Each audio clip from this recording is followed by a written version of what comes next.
The most fascinating European election result was in France. Just an hour after the results came in, President Macron called for a general election later this month. J'ai décidé de vous redonner le choix de notre avenir parlementaire par le vote. Je dissous donc ce soir l'Assemblée nationale. Wow, no one saw that coming.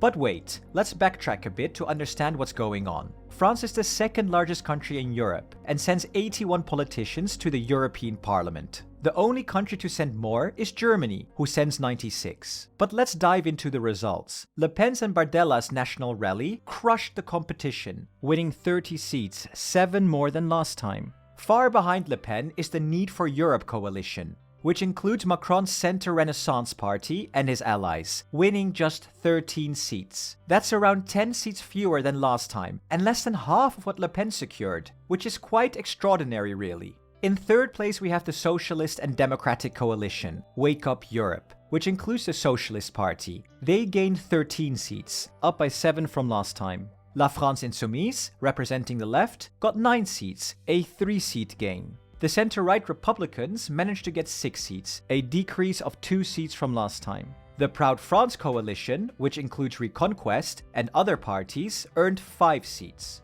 And lastly, the Green Ecologists also secured 5 seats, a decrease of 8 seats from last time. So what does all of this mean on the European level? In the European Parliament there are 7 main political groups. French parties align with these groups and work with counterparts from other nations. Now here are the overall results for each of these groups, including all the votes throughout Europe. And now, because I'm sure that would be your next question, here are the changes, so increases and decreases to the previous parliament. Now let's look at the French influence. The majority of French seats are now going to the IND group, with Le Pen's National Rally being the major player here. Let's also have a look at all of the other French parties. And do you see the elephant in the room? Well, we definitely do, and it's Renew Europe, who's the biggest loser of the night.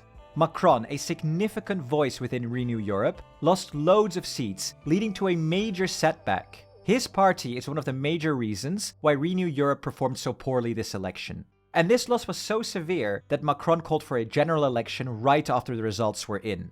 Bear in mind that this upcoming election is legislative, not presidential, meaning the parliament and the prime minister will be elected and Macron will retain the presidency. But was this a knee-jerk reaction? No way. Polls had shown for months that Le Pen was likely to win big. Macron saw this coming and he likely has a plan with his election. But what is his plan? Well, we see 2 possibilities. Firstly, he thinks he can win. By calling snap elections, Macron might be aiming to catch the opposition parties off guard, giving them less time to organize.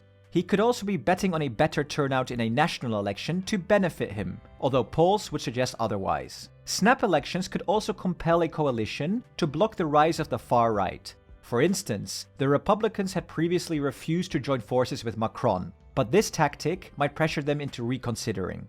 And secondly, the more intriguing theory is that Macron wants Le Pen and the National Rally to gain power now, hoping they become unpopular before the 2027 presidential election. This is not unheard of, as most French parties that gain power tend to lose a lot of support once they are in control.